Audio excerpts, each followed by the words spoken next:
The book Atomic Habits was written by James Clear. It was published in 2018 and has become one of the most popular books about self-improvement and personal growth. James Clear is a writer and speaker who focuses on habits, decision-making, and continuous improvement.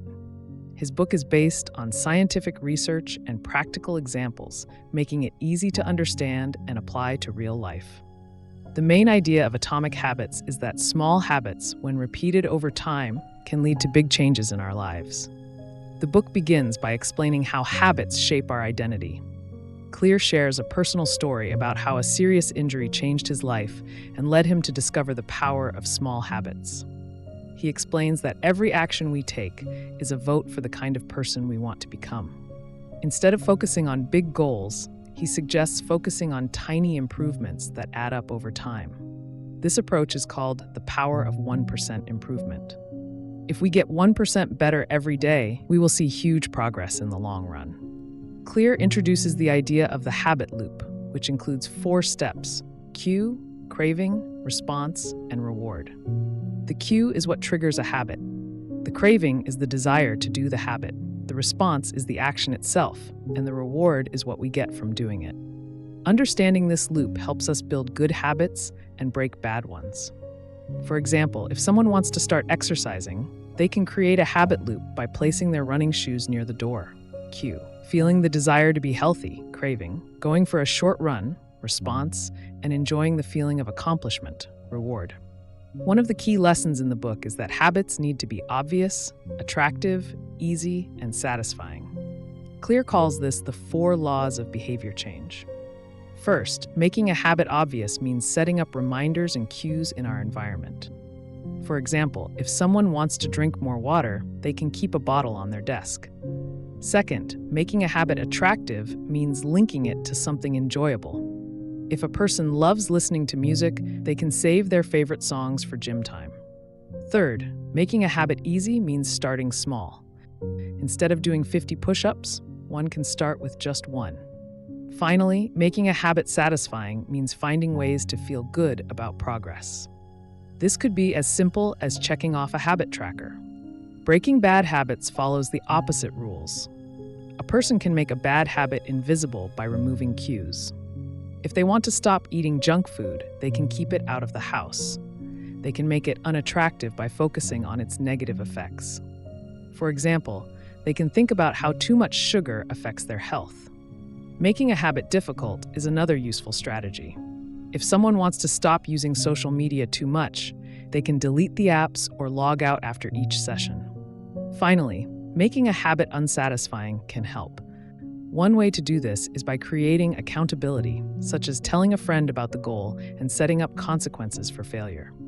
Another idea in the book is called habit stacking. This means linking a new habit to an existing one. For example, if someone already drinks coffee every morning, they can decide to meditate for 1 minute right after. This method makes it easier to stick to new habits because they become part of a routine. Clear also talks about the importance of identity-based habits. Instead of saying, "I want to run more," a person should say, "I am a runner." When people see themselves in a certain way, they are more likely to act in ways that match that identity. This shift in thinking makes habits stronger and more automatic over time. The book also explains why motivation alone is not enough. Clear argues that environment plays a bigger role in shaping behavior. If a person wants to eat healthier, they should surround themselves with healthy food choices. If they want to read more, they should keep books in visible places. The key is to design the environment in a way that makes good habits easier and bad habits harder. There is also an important idea called the Goldilocks rule. This rule states that habits work best when they are not too easy or too hard. If a habit is too easy, it becomes boring. If it is too hard, it becomes frustrating. The best way to stay motivated is to find the right level of challenge. For example, if someone is learning a new language, they should practice sentences that are just slightly above their current skill level. This keeps them engaged without feeling overwhelmed. Clear also warns about the plateau of latent potential. Many people give up on their habits because they do not see immediate results. However, habits work like compound interest. The results take time to show, but they build up over time.